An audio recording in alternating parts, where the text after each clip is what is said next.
Hello, എല്ലാവർക്കും പുതിയൊരു വീഡിയോയിലേക്ക് സ്വാഗതം. അപ്പോൾ എൻ്റെ ചാനൽ ആദ്യമായിട്ട് കാണുന്നുണ്ടെങ്കിൽ ഒന്ന് സബ്സ്ക്രൈബ് ചെയ്ത് സപ്പോർട്ട് ചെയ്യുക.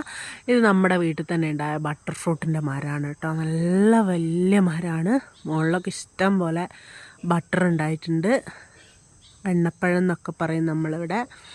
കണ്ടോ, ഒത്തിരി ഉണ്ട്. താഴേക്കും ഉണ്ട് ബട്ടർ ഫ്രൂട്ട്.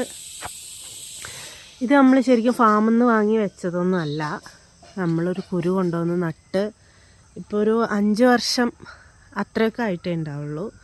അതിൻ്റെ ഉള്ളിൽ നമുക്ക് മൂന്നാമത്തെ 5 വർഷമല്ല, 6 വർഷം 7 വർഷമൊക്കെ ആയിട്ടുണ്ടാവും. അതിൻ്റെ ഉള്ളിൽ നമുക്ക് മൂന്നാമത്തെ വട്ടമാണ് ഇതിപ്പോൾ കായ്ക്കുന്നത്. ആദ്യത്തത് ഭയങ്കര വലുപ്പമായിരുന്നു. പിന്നെ രണ്ടാമത്തെ വട്ടം ഉണ്ടായത് അത്ര നന്നായില്ല. പക്ഷെ ഇത് നല്ലതാണെന്നാണ് തോന്നുന്നത്. കണ്ടോ, ഇത്ര വലുപ്പമായിട്ടുണ്ട്.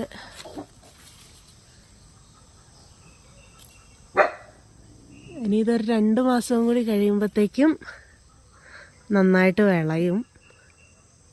ഇന്നത്തെ വീഡിയോ ഇത്രയേ ഉള്ളൂ. ഇഷ്ടമായിട്ടുണ്ടെങ്കിൽ ലൈക്ക് ചെയ്യുക, സബ്സ്ക്രൈബ് ചെയ്യുക.